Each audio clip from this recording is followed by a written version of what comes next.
Prepara sua mala porque hoje a gente vai viajar anos, décadas e até séculos em uma das histórias mais amadas do cinema. Marty McFly, Doc Brown e o DeLorean são nossos companheiros de viagem pelo mundo de Volta pro Futuro. Pronto?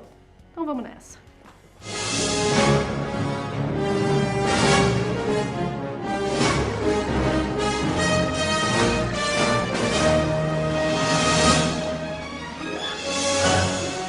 Pra surgir em Hollywood uma franquia que seja tão amada e tão elogiada quanto De Volta pro Futuro. A história é tão envolvente e divertida que hoje os 3 filmes já são considerados clássicos. O primeiro filme é considerado patrimônio histórico e ele arrecadou mais de 380 milhões de dólares no mundo inteiro. Sabe quanto ele custou? 19 milhões. Maravilha, né? Já a trilogia é considerada a 9ª maior franquia de todos os tempos. O Bob Gale tava lá de bobeira em casa, resolveu xeretar nas coisas dos pais dele, achou umas fotos da época do colégio e se fez uma pergunta muito interessante.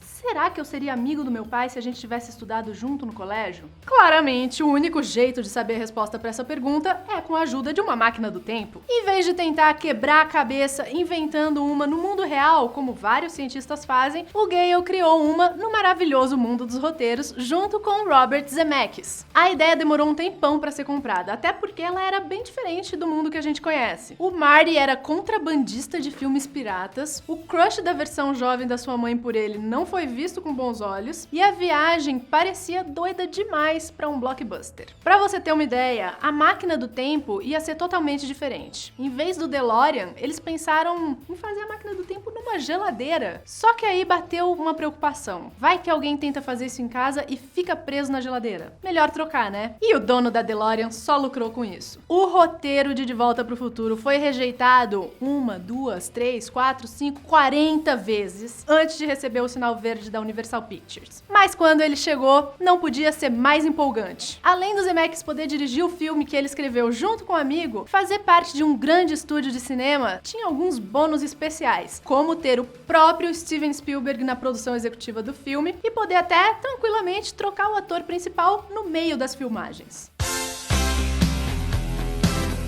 Todo mundo queria que o Michael J. Fox interpretasse o Marty McFly, mas na época o ator estava fazendo a série Family Ties, Caras e Caretas. E então o papel ficou com o Eric Stoltz. Christopher Lloyd foi o escolhido para viver o Dr. Emmett Brown. Crispin Glover, bem no comecinho da carreira, também entrou no elenco para viver o pai, o George McFly. A Lea Thompson foi escalada para o papel da mãe, a Lorraine, e o Thomas F. Wilson foi escolhido pra gente detestar vivendo o vilão Biff Tannen. Elenco formado? Claro que não, né, gente? As filmagens começaram a rolar, mas logo a produção percebeu que o Eric Stoltz não foi uma boa escolha para o papel principal.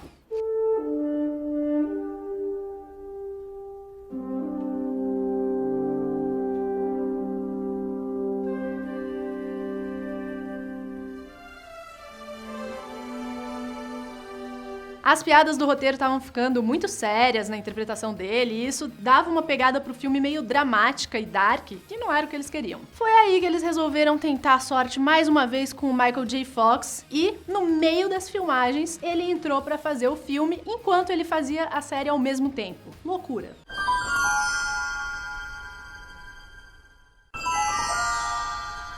De Volta pro Futuro apresentou um conceito muito interessante de viagem no tempo de forma simples e divertida. Você só precisa de um carro que alcança a velocidade de 141 km por hora e um capacitor de fluxo para liberar 1,21 gigawatts por fissão nuclear. Bom, o segundo item aí pode ser um pouco complicado por questões legais, né? Porque assim, eu não recomendo para ninguém procurar plutônio para tentar girar gigawatts. Acho que isso pode dar um problema com a ONU, com órgãos internacionais, ameaça de guerra. E é com essa máquina que a gente confere várias viagens pelo tempo, pro passado, pro futuro, para realidades alternativas, presentes que nunca deveriam ter existido e até um salto entre séculos. Potente, hein? O primeiro trecho foi de 30 anos. O Marty saiu de 1985 para 1955 acidentalmente. Mas por que não aproveitar para ver os seus pais na época do colégio, enquanto ele procura uma solução junto com o Doc Brown de 30 anos atrás? Por várias razões não. Como colocar em risco a sua própria existência alterando o curso dos acontecimentos.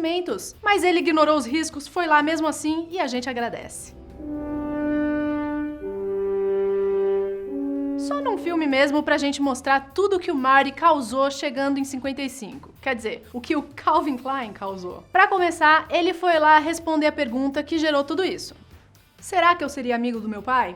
Fica claro que sim, pela quantidade de vezes que ele foi tentar ajudar o jovem George. Ele livrou o cara de um atropelamento, o que é péssimo para sua existência, já que era o momento que uniu o pai e a mãe. Não satisfeito, ele foi defender o George do valentão Biff, fazendo a mãe se encantar ainda mais pelo misterioso Calvin Klein. Mas finalmente ele consegue reverter as coisas e parece que para melhor. Como virou amigo do pai, incentivou o George a enfrentar o Biff, que sempre se aproveitava da sua bondade. Também conseguiu convencer ele a levar Lorraine pro baile em Canto Submarino, onde aconteceria o primeiro beijo do casal. E não foi só isso que aconteceu, ele também inventou o rock and roll. Sério.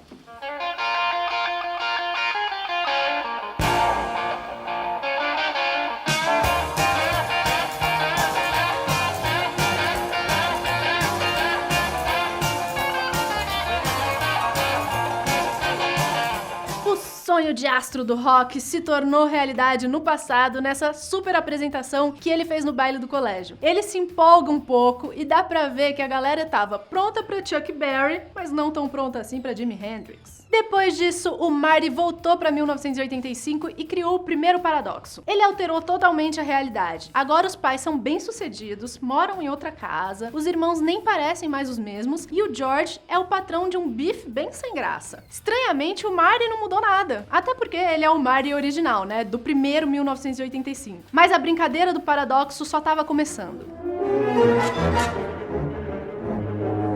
A segunda aventura pelo tempo de Marty e Doc Brown foi pro futuro, que hoje já é passado, e gerou uma rede muito doida de timelines. Pra você ter uma ideia, no total da franquia são 4 anos diferentes com 8 timelines. Só na parte 2 são 5 realidades diferentes. Tem o presente de 1985, que já é alternativo ao original, o futuro de 2015, o passado de 1955, uma nova timeline de 85 e uma outra realidade pra 2015. Tudo isso por culpa de um singelo e poderoso almanaque dos esportes. Quando Marty e o Doc Brown resolvem mudar o futuro da família McFly, partindo para 2015, o jovem encontra um almanaque dos esportes com os resultados de todos os jogos, de 1950 até 2000, e acha que isso pode ajudar na questão financeira. Só que o Doc convence o cara a não fazer isso por questões de paradoxo. Acontece que o Biff não tinha ficado sem graça não. No alto dos seus 78 anos, ele faz uma jogada daquelas que bagunça todas as realidades criadas. É uma confusão de timelines. Ele pega o famoso almanaque dos esportes, que o Marty jogou fora, entra no DeLorean e volta lá para 1955, encontra com sua versão valentona de 18 anos e entrega o almanaque para ele. E assim nasceu 1985C, uma nova realidade para o presente. O Biff fez uma verdadeira fortuna com apostas. Ele virou um grande magnata. Como se não fosse bastante, ele assassinou o George em 1973 para se casar com a Lorraine. Com essa confusão, lá foram Marty e Doc de volta para o passado, pegar o almanaque que o Biff de 2015A entregou para o Biff de 55. E aí é um grande encontro de realidades que se cruzam. Marty B, Doc A, Biff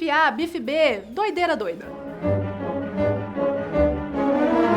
A ideia da dupla criadora não era desenvolver um futuro exatamente como poderia acontecer de verdade. Talvez até por isso eles acabaram criando os objetos mais legais e desejados de todos os tempos. Fala a verdade, a gente sempre quis chegar em 2015 com hoverboards nas ruas, tênis que amarra sozinho e carros voadores. E tiveram algumas coisas que foram praticamente previsões de Os Simpsons, antes mesmo de Os Simpsons existir. Câmeras de vigilância, chamada de vídeo, drones, tablets e TVs finíssimas coladas na parede. Outra coisa que aconteceu de verdade, foi a tão aguardada chegada da dupla ao dia 21 de outubro de 2015. Os fãs fizeram contagem regressiva, várias ações comemorativas pelo mundo, e onde foi que o DeLorean chegou? Bem no palco do Jimmy Kimmel.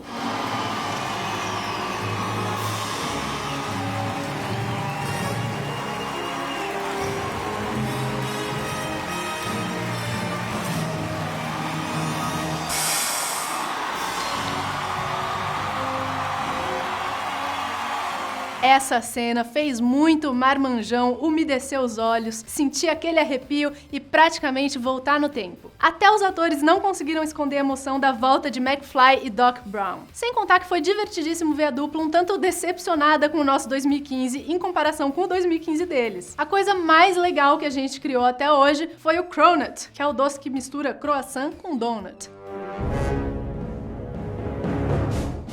das realidades criadas no segundo filme, a gente também conheceu vários novos personagens. Em 2015A, o Marty tem 2 filhos, Marty Jr. e a Marlene, que foram brilhantemente interpretados pelo Michael J. Fox. Já o Thomas Wilson conseguiu manter o Biff detestável por diversas épocas e gerações. Ele foi a sua versão de 78 anos em 2015A, voltou para encontrar sua versão de 18 anos em 1955, que acabou virando o grande magnata de 48 anos em 1985C. Tá acompanhando? E adivinha quem foi a inspiração pro Biff milionário e prepotente de 48 anos? Donald Trump. E ainda tem mais, no De Volta pro Futuro 3, a gente conheceu o Buford Mad Dog Tannen, que é o tataravô do Biff nos primórdios da família de mau caráteres em pleno Velho Oeste.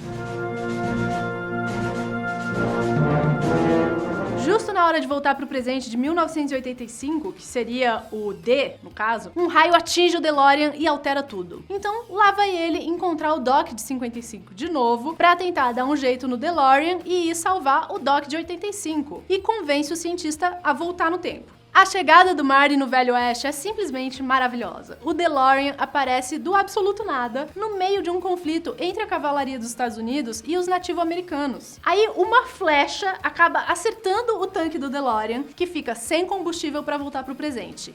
E aí, como é que faz? Aí o Marty encontra o Doc Brown, que agora é um senhor com grande conhecimento de locomotivas, e o plano rende uma cena ainda mais maravilhosa. Como que eles fazem para botar a máquina do tempo para rodar a 141 km por hora? Eles usam um trem em alta velocidade empurrando o DeLorean. Só que aí fica impossível parar a locomotiva. E aí tem esse encontro de gerações louco. Trem, DeLorean e hoverboard. Quando o Marty finalmente volta pro presente de 85 sem o Doc, o carro ainda tá nos trilhos e é atingido por outro trem. Mas o Marty consegue saltar e se salvar. Só que ele acha que o Doc Brown já era pra sempre. Mas o Doc Brown arrasa e ele conseguiu voltar e ainda por cima com uma nova máquina do tempo.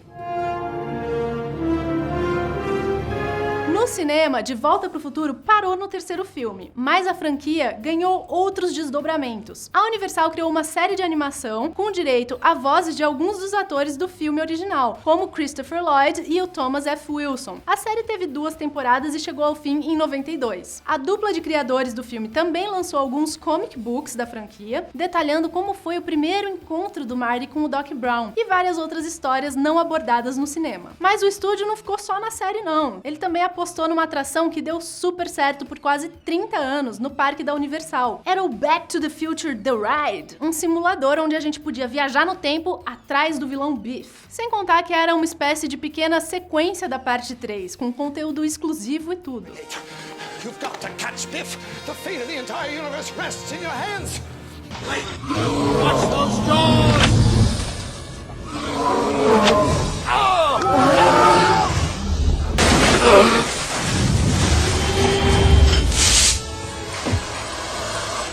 Thanks, Doc Brown. You saved my life.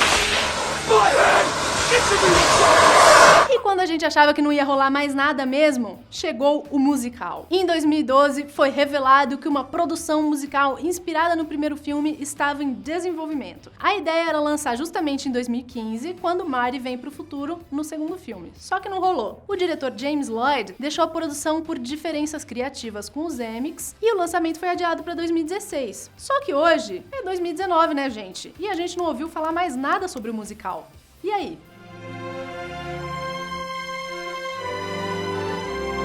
O futuro de Volta pro Futuro só depende de 2 caras, Gale e Zemeckis, que são donos dos direitos do filme, da série animada, dos comic books, de tudo. Se eles não participam do projeto, não tem projeto. Por isso, as chances de um reboot ou remake da franquia são quase zero. Mesmo com toda essa onda de sucessos retornando pros cinemas e os próprios atores desejando uma nova aventura. Mas pra toda regra existe uma exceção, e 2 caras conseguiram amolecer os corações de Gale e Zemeckis. O Jimmy Kimmel, como a gente já viu, e o Seth MacFarlane. O Sr. Family Guy conseguiu uma aparição mais do que especial no seu filme 1 Milhão de Maneiras de Pegar na Pistola. Ele trouxe o Doc Brown e a máquina do tempo de volta pro Velho Oeste.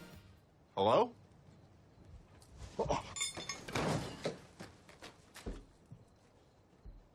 What's that? Nothing.